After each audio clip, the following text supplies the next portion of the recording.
ಸ್ನೇಹಿತರೆ, ನಿಮಗೆಲ್ಲರಿಗೂ KP updates YouTube ಚಾನಲ್ಗೆ ಸ್ವಾಗತ. ಸ್ನೇಹಿತರೆ, ರಾಜ್ಯದಲ್ಲಿ ಪ್ರೀ ಬಸ್ಗಳನ್ನು ಬಂದ್ ಮಾಡಲಾಗುತ್ತದೆ ಎಂದು ಹೇಳಲಾಗುತ್ತಿದ್ದು, ಇನ್ನು ಜನವರಿ 1ರಿಂದ 15ರವರೆಗೆ ಪ್ರೀ ಬಸ್ಗಳನ್ನು ಬಂದ್ ಮಾಡಿ ಬಸ್ಗಳು ಇರುವುದಿಲ್ಲ ಎಂದು ಹೇಳಲಾಗುತ್ತಿದೆ. ಮತ್ತು ಇದರ ಜೊತೆಗೆ ರಾಜ್ಯದ ಎಲ್ಲ ಶಾಲಾ ಕಾಲೇಜುಗಳಿಗೆ 15 ದಿನ ರಜೆಯನ್ನು ಘೋಷಣೆ ಮಾಡಲಾಗುತ್ತದೆ ಎಂದು ಕೂಡ ಮಾಹಿತಿ ಬಂದಿದೆ. ಹಾಗಾದರೆ ಇದು ನಿಜಾನ ಸುಳ್ಳ ಎಂದು ನಾನು ನಿಮಗೆ ಈ ವಿಡಿಯೋದಲ್ಲಿ ತಿಳಿಸ್ಕೊಡುತ್ತೇನೆ. ಹಾಗಾಗಿ ಈ ವಿಡಿಯೋನ ಸ್ಕಿಪ್ ಮಾಡದೆ ಕೊನೆವರೆಗೂ ನೋಡಿ. ಒಂದು ವೇಳೆ ನೀವೇನಾದರೂ ಈ ವಿಡಿಯೋನ ಸ್ಕಿಪ್ ಮಾಡಿ ನೋಡಿದರೆ ನಿಮಗೆ ಸಂಪೂರ್ಣವಾಗಿ ಮಾಹಿತಿ ಸಿಗೋದಿಲ್ಲ. ಹಾಗಾಗಿ ಈ ವಿಡಿಯೋನ ಸ್ಕಿಪ್ ಮಾಡದೆ ಕೊನೆವರೆಗೂ ನೋಡಿ. ಮತ್ತು ನಿಮಗೇನಾದರೂ ಈ ವಿಡಿಯೋ ಇಷ್ಟ ಆದರೆ ವಿಡಿಯೋಗೊಂದು ಲೈಕ್ ಮಾಡಿ. ಹಾಗೂ ಇದೇ ರೀತಿ ಸರ್ಕಾರದ ಯೋಜನೆಯ ಮಾಹಿತಿ ನಿಮ್ಗೆ ಆದಷ್ಟು ಬೇಗ ತಿಳಿಯಲು ನಮ್ಮ ಚಾನಲನ್ನು ಸಬ್ಸ್ಕ್ರೈಬ್ ಮಾಡೋದನ್ನು ಮಾತ್ರ ಮರಿಬೇಡಿ. ನಾವು ಯಾವುದೇ ರೀತಿ ಸರ್ಕಾರದ ಯೋಜನೆಯ ಮಾಹಿತಿ ವಿಡಿಯೋ ಅಪ್ಲೋಡ್ ಮಾಡಿದರೆ ನಿಮ್ಗೆ ಆದಷ್ಟು ಬೇಗ ತಲುಪುತ್ತದೆ. ಅದಕ್ಕೆ ನಮ್ಮ ಚಾನಲನ್ನು ಸಬ್ಸ್ಕ್ರೈಬ್ ಮಾಡಿ. ಸರಿ, ಹಾಗಾದರೆ ಸಮಯ ವೇಸ್ಟ್ ಮಾಡದೆ ವಿಡಿಯೋನ ಶುರು ಮಾಡೋಣ.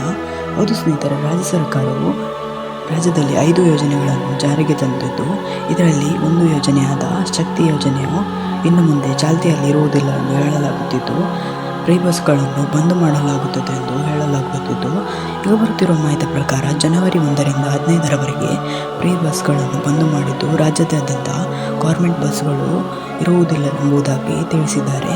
ಇದಕ್ಕೆ ರಾಜ್ಯ ಸರ್ಕಾರವು ಯಾವುದೇ ರೀತಿಯ ಒಪ್ಪಿಗೆಯನ್ನು ನೀಡಿಲ್ಲ ಮತ್ತು ನೀವು ನೀಡಿದ ಬೇಡಿಕೆಗಳನ್ನು ಆದಷ್ಟು ಬೇಗ ಪೂರೈಸುತ್ತೇವೆ ಎಂದು ಕೂಡ ತಿಳಿಸಿದ್ದಾರೆ.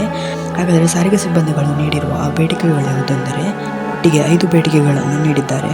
ಅವುಗಳ್ಯಾವುದೆಂದರೆ, ಮೊದಲನೇದಾಗಿ 1,000 ರೂಪಾಯಿ ಕೋಟಿಗಿಂತಲೂ ಹೆಚ್ಚು ಬಾಕಿ ಇರುವ ಶಕ್ತಿ ಯೋಜನೆ ಹಣವನ್ನು ಬೇಗ ಬಿಡುಗಡೆ ಮಾಡಬೇಕೆಂದು ತಿಳಿಸಿದ್ದಾರೆ. ಮತ್ತು 2,792 ಕೋಟಿ PF ಹಣವನ್ನು ನೀಡಬೇಕು ಮತ್ತು 3,999 ಕೋಟಿ ಗ್ರ್ಯಾಜುಯೇಟ್ ಬಾಕಿ ಹಣವನ್ನು ಹಾಗೂ 1.5 ಲಕ್ಷ ನೌಕರರ ವೇತನವನ್ನು 25% ಅಷ್ಟು ಹೆಚ್ಚು ಮಾಡಬೇಕೆಂಬುದಾಗಿ ತಿಳಿಸಿದ್ದು, ಮತ್ತು 38 ತಿಂಗಳ ISನ ಬಾಕಿ ಇರುವ 1,700 ಕೋಟಿ ಹಣವನ್ನು ಕೂಡ ನೀಡಬೇಕೆಂಬುದಾಗಿ ರಾಜ್ಯದ ಸಾರಿಗೆ ಸಿಬ್ಬಂದಿಗಳು ರಾಜ್ಯ ಸರ್ಕಾರಕ್ಕೆ ಬೇಡಿಕೆಯನ್ನು ನೀಡಿದ್ದಾರೆ. ಈ ಬೇಡಿಕೆಯನ್ನು ರಾಜ್ಯ ಸರ್ಕಾರವು ಪೂರೈಸದೇ ಇದ್ದಲ್ಲಿ ಜನವರಿ 1ರಿಂದ 15ರವರೆಗೆ ಬಸ್ ಬಂದ್ಗೆ ಕರೆಯನ್ನು ನೀಡಿದ್ದಾರೆ. ಮತ್ತು ಇದರ ಜೊತೆಗೆ ರಾಜ್ಯದ ಎಲ್ಲ ಶಾಲಾ ಕಾಲೇಜುಗಳಿಗೆ 15 ದಿನ ರಜೆ ಇದೆ ಎಂದು ಕೂಡ ಹೇಳಲಾಗುತ್ತದೆ.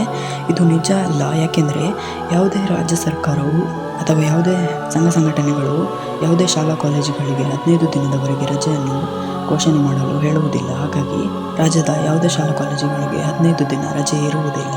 ಸ್ನೇಹಿತರೆ, ಇವತ್ತಿನ ವಿಡಿಯೋದಲ್ಲಿ ಇಷ್ಟೇ. ನಿಮಗೇನಾದರೂ ಈ ವಿಡಿಯೋ ಇಷ್ಟ ಆದರೆ ವಿಡಿಯೋಗೊಂದು ಲೈಕ್ ಮಾಡಿ. ಹಾಗೂ ಇದೇ ರೀತಿ ಸರ್ಕಾರದ ಯೋಜನೆ ಮಾಹಿತಿ ನಿಮಗೆ ಆದಷ್ಟು ಬೇಗ ತಿಳಿಯಲು ನಮ್ಮ ಚಾನಲನ್ನು ಸಬ್ಸ್ಕ್ರೈಬ್ ಮಾಡೋದನ್ನು ಮಾತ್ರ ಮರಿಬೇಡಿ.